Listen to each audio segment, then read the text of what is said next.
When I was a kid, my dad used to smoke. And I was always scared that he would eventually get the diseases shown on these boxes. Well, he stopped eventually, but it was always a part of me that wondered, why do so many people smoke? Does smoking really kill? If it does, is there anything being done about it? In this episode of The Society, with me, Farhana, we will talk about smoking and how it can affect our lives.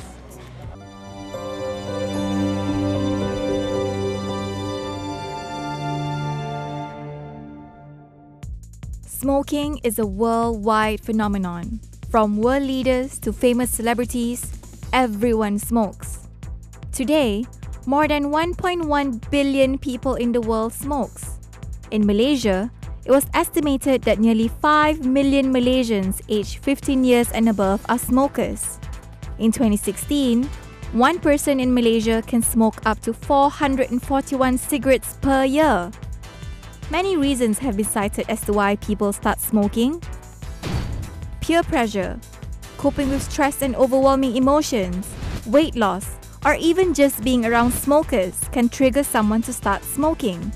But once someone starts smoking, it becomes very hard to stop. I first talked to respiratory physician Dr. Helmi to discuss some of the effects of smoking. People get addicted to smoking because of nicotine. Now, nicotine is one of the world's most addictive substance, and when you smoke a cigarette, the nicotine basically goes from where you smoke right up to your brain receptors in a matter of seconds, so you get the immediate hit. And when it hits the brain, it actually activates a sensor that releases dopamine, so you feel pleasure from it. When you activate these receptors, each cigarette you smoke over time will actually increase the number of receptors, so you get more and more pleasure out of it. And conversely, if you were to stop smoking, then those receptors that were left open will not be filled, and then you will start having all these withdrawal symptoms. While we found the reasons why we can get addicted to smoking, what actually happens to our body when we smoke? The main danger comes from the fact that when you smoke, you're smoking all the other chemicals that are in the cigarette as well. So in a cigarette, you've got about 4,000 chemicals, of which a few dozen are carcinogenic and they can cause cancer. But then the other chemicals can cause other problems as well. Diseases like heart attacks, strokes, kidney failure. You can also get things like gangrene, so anything that really affects your blood flow. You can also get issues with regards to your lungs specifically, so things like lung cancer, emphysema or chronic obstructive pulmonary disease. If you've got an underlying lung problem like asthma or pulmonary fibrosis, then smoking is going to make things worse, and you're going to increase the risk of developing infections like pneumonia. According to World Health Organization, direct use of tobacco has resulted in more than 6 million deaths worldwide. But what's more alarming is that over 890,000 people died not because of smoking, but as a result of being exposed to secondhand smoke. Now, if you're looking at groups like children and groups like women or pregnant women, then they get affected as well. And this is not just smokers, but those who are secondary smokers. So examples would include a higher risk of bronchitis, a higher risk of asthma in children, a higher risk of prematurity in pregnant women in terms of early deliveries, a higher risk of birth defects, and increasingly we're finding evidence of third-hand smoke as well, which is essentially chemicals that are left behind on our baju, on tables and stuff like that. So when you touch a table and it's sticky and it's full of chemicals, that's coming from something that's in a cigarette. And imagine if you're a kid at home and your dad smokes and you want to touch that, and you know kids, they will take everything and put it in their mouth. So ingestion, inhalation, all these things will unfortunately cause health problems.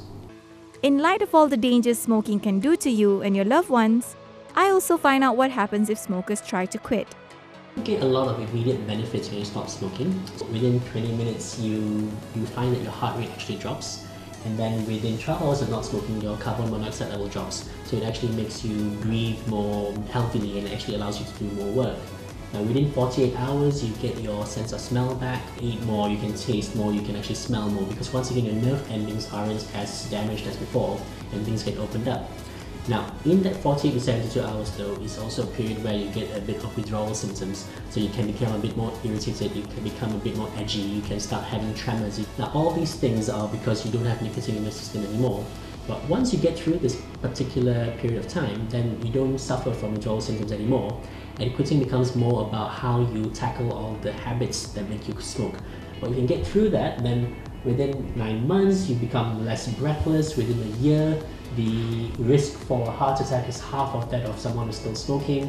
Within 5 years, the risks of throat cancer, mouth cancer, esophagus cancer are cut by half. And even by 15 years, we actually cut down the risk of having a heart attack to the point where it's almost equal to a non-smoker.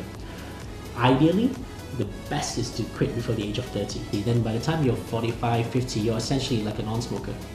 Based on my discussion with Dr. Helmi, it seems that there are a lot of benefits that comes from trying to quit smoking. Over the years, the government pursued many initiatives to urge Malaysians to quit smoking. Campaigns, ads, quit smoking clinics, and now a ban on smoking in all open-air eateries. While these initiatives have proven government's determination towards a smoke-free Malaysia, what do fellow smokers have to say? 4.7 million smokers. Okay. Government collected this year alone is going to collect about 6 billion ringgit from tobacco tax. So definitely people like us have some rights. It's not a banned substance. It's not a banned item. Over the years, they increase the tax of tobacco. Now sudah sampai 300%.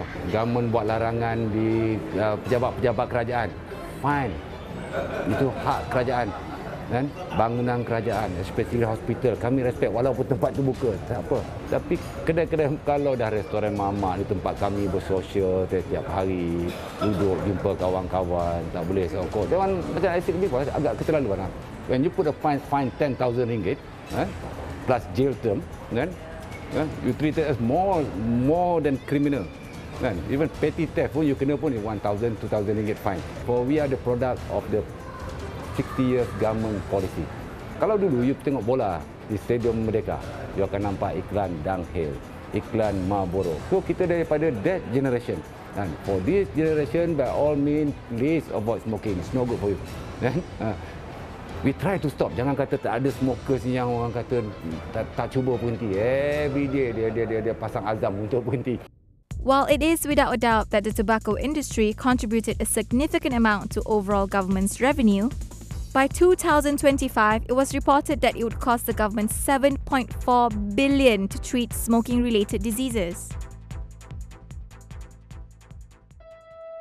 Pada tahun 2014, saya mula merasakan ada sesuatu yang tak kena dengan suara saya. Kena mengeluarkan suara yang kuat, saya rasa macam tersekat, suara saya tersekat. Masa tu saya masih lagi merokok dan saya ingat itu mungkin gejala rokok biasa lah ni. Orang isap rokok mungkin ada serak-serak biasa lah. Kuat lah, kadang-kadang sampai 2 kotak sehari, 3 kotak sehari. Hampir setahun saya biarkan macam tu sehinggalah pada lebih kurang pertengahan 2014 baru saya betul-betul rasa yang suara saya memang hampir tak ada langsung. Dan buat biopsi tu memang dah tersahkan yang saya kena kanser peti suara stage 3. Dan pada November 2014 saya pun menjalani pembedahan total laryngectomy, iaitu satu pembedahan untuk membuang keseluruhan peti suara saya. Kali inilah suara saya yang menggunakan peti suara tiruan. Dan suara ini akan kekal sampailah saya keliang dah air besar. Despite having survived cancer, Shamsul faced many difficulties in his life and urged others to not make the same mistake. Saya tengok isteri saya tengok anak saya sedih, benar-benar sedih. Saya nak berkomunikasi dengan anak saya dah tak macam dulu. Saya dah tak bernafas ke hidung dan saya tak bernafas ke mulut. Saya bernafas melalui lubang stoma. Jadi orang macam kami ni dah tak boleh nak berenang dah. Kalau berenang masuk je air dalam tu, terus masuk ke paru-paru, terus lemas. Dan saya kadang-kadang terfikir, bila kita rasa sedih dengan keadaan saya ni, kecewa, tapi saya fikir bagi inilah akibat merokok. Saya ada kawan yang kena sakit jantung disebabkan rokok. Saya pandang dia sekadar macam tak apalah orang lain. Aku tak ada benda ke, tak ada benda. Sampailah bila kena ke batang hidung sendiri, barulah saya rasakan saya tidak sebegitu nasib baik macam tu. Jangan contohi saya. Dah kena penyakit, baru nak berhenti, baru nak masih. Kita nak jaga yang anak-anak kita yang di peringkat bawah ini. Dan kita tak nak tengok yang merokok ini adalah satu budaya. In helping the younger generation to lead a healthy lifestyle, straight-edge punk rocker Kai Aziz has a creative approach. So I was a smoker before. I was a drinker before. I smoke and I drink alcohol, but I quit after I found out that this movement can help a lot of kids like us, like me. We love punk rock music, we love hard music, but we see the devastation, the effect of taking so much of the poison into your body. And most of the straight edge band, they sing about the empowerment and the intoxications of the youth on their lyrics, on their music. So they sing about change and they sing about the environment, the youth of today. Straight edge is a movement of hardcore punk whose adherents refrain from not only using tobacco but also alcohol and other recreational drugs. Founded in the 1980s by a band called Minor Threat, straight edge has become a lifestyle of many punk rockers today. Their music aimed at instilling awareness in youngsters that smoking and consuming drugs and alcohol are just not that cool. Most of the kids that I found that started smoking at 10 years old is very young. Started at primary school nowadays. Most of them started smoking is because of the peer pressure. So what the kids want is to be cool. So the one way to be cool is to do some activities that show them they are cool. So they need the limelight, they need the spotlight. So what we do is we teach them how to be in a band, how to play as a musician, be a punk rocker, be a cool musician, be a rapper, be a beatboxer. We travel to school, we travel to communities, to the universities. We preach a lot about these issues. We educate them about the product, the truth about drugs, the truth about tobacco companies, and we teach them how to avoid. We teach them how to say no to their friends, to peer pressure. A national survey conducted in 2016 among Malaysian adolescents found that an alarming 78.7% of them had their first cigarette before the age of 14. Kids, they got into that kind of things because there's no activities, there's no one to follow, there's no role models, so they need to be mentored, they need to be seen. People like us, we are musicians, they've seen us a lot probably, and they come to our shows, and sometimes we go to them to approach them.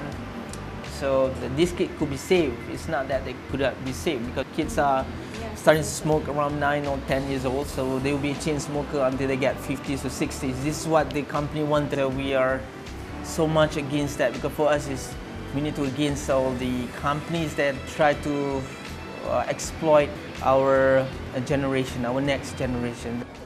There is no dispute that smoking can be dangerous for all. Despite the many reasons for you to pick up the habit, there are many more reasons for you to try and quit smoking. Today, we can finally enjoy our food and clean air at our local mama stalls. Just imagine, a smoke-free Malaysia for us and our loved ones. This is me, Farhana. See you next time.